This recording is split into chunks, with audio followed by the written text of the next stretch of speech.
Ladies, I'm here on the show, and I'm here to recap the first four game I watched here. And I actually did watch the 16C game. It's pretty entertaining. Howard beat UMBC 86-83. Was really fun. Back and forth first half, and then Howard has a big lead in that second half. UMBC tries to get back. Howard gets the lead back up, and then UMBC cuts it to like 2. But Howard was able to hang on. UMBC got a 3 there at the end on a missed free throw, but the shot didn't go. So that was a really fun game. Bangers to start the Ncaa tournament. But let's recap the game I watched here tonight. Number 11 Texas Longhorns beat number 11 NC State 68-66. Here to get my reaction. This game was pretty mid, most of it, but the ending was insane, man. Hella entertaining. Paul McNeil Jr. hitting 2 threes. He had 1 3, and then he had a contested one in the corner. It takes out like an 8-point lead, but they kept turning the ball over constantly. They just kept turning the ball over and over and over. But Tremont Mark, man, hit clutch shots when they needed him. He hit a clutch shot, and then he hit a clutch one for the win. I mean, Texas almost let this one slip away. They were up by 8. But they struggled with the pressure, and then Paul McNeil Jr. is the best three-point shooter in the ACC, made 2 threes, and Darren Williams nailed another one to pull the pack into a 1-point game, and they forced another turnover before they hit 1 free throw. 1 of 2 free throws. And it ties the game, and then Tremont Mark hits the game-winning jump shot. Tremont Mark deserves the praise. Obviously, at 2 clutch shots there at the end, but player of the game I thought was Weaver. He really plays with energy and just doesn't quit. I believe he had 11 points, 10 rebounds, 2 steals, a double-double from Chendall Weaver. He was really impressive in this one. Had 6 defensive rebounds, 4 offensive rebounds, 11 and 10. He played really good energy out there tonight. Made an insane shot from Tremont Mark. I believe he had made 7 of his 14 shots, had 17 points. 2 of those shots were in the clutch. Had 2 steals and 2 blocks. Really good defensively as well. A big difference was the rebounding.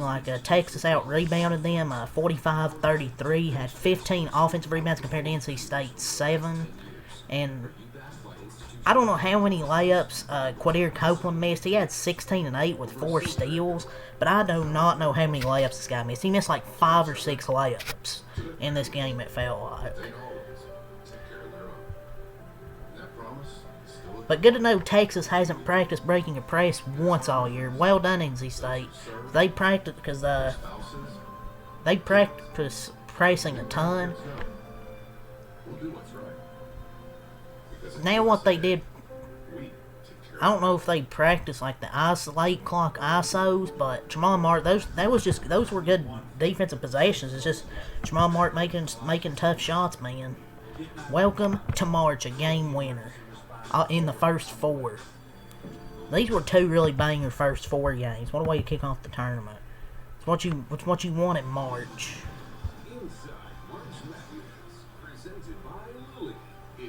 NC State starts trapping, and it turns the game. Texas can get past the free throw line in the back court. Then once they tie it, they immediately abandon it, and let Texas walk it up, kill the clock, take the last shot. Especially, just get the ball out of Tremont Mark's hands. If you don't try and get somebody else to shoot it. Get somebody else to shoot it. But honestly, I would just keep the press on. Like, what are you doing? Right there. Ridiculous. Because they pressed to get back in it and tie the game, and then they just let them walk it up the court. And if you're going to just play straight up defense, okay, then make sure Tremont Mark, of all people, doesn't get the ball, because he's one of their clutch shot makers. Instead, he gets ISO. Done that one possession, they scored. I don't know what they think what else was going to happen differently. But 2 one-possession games in the first night of the madness. March is going to be crazy, man. Texas almost let it slip away, but they got it. And they're going to play BYU in Portland. They can pull off an upset there. I shouldn't really say it's much of an upset. You know, no Richie Saunders, obviously. But this game was pretty mid. Like, neither offense was generating that much. Texas need to generate more offense, and they need to generate more offense in the second half. Because they went like 8 minutes and 40 seconds without a field goal in the first half. They were lucky to be up 1 at halftime. And just pretty ugly offensive basketball until the end there, where NC State was finally making shots. But Quadir Copeland had a solid game tonight, but I don't know how many layups he missed in the first half. He had like 8 points in the first half that should have been converted. Just absolute killers, and he averages, like, feels like 4 or 5 missed layups a game. Williams also missed a good amount. It's kind of been a problem for State all year, but he was probably the only reason they were in the game. I felt like he's making those layups hard to finish as possible. And Texas 15 offensive rebounds for Texas was a big advantage as well. But you can't just blame one player. The team has not improved through the season. It's really been same issues with this NC State team, especially offensively, not finishing around the basket. But that last press, Warriors don't know why they went away from the last possession.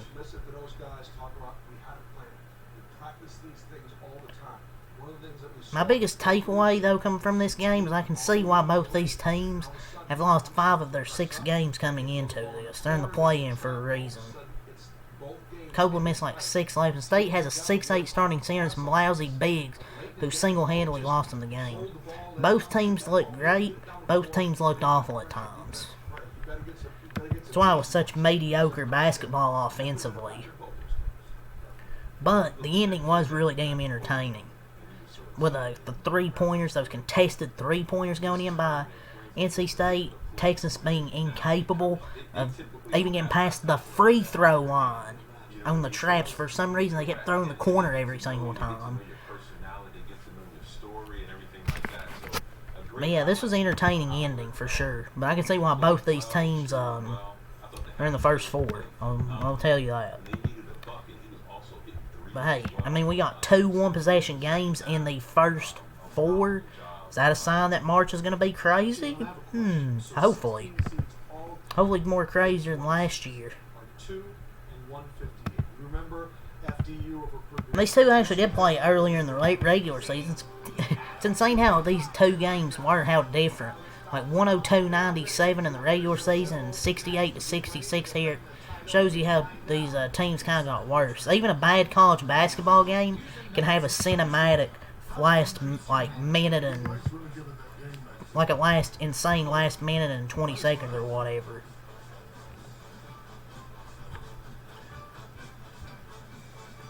But March is here, ladies and gentlemen. March.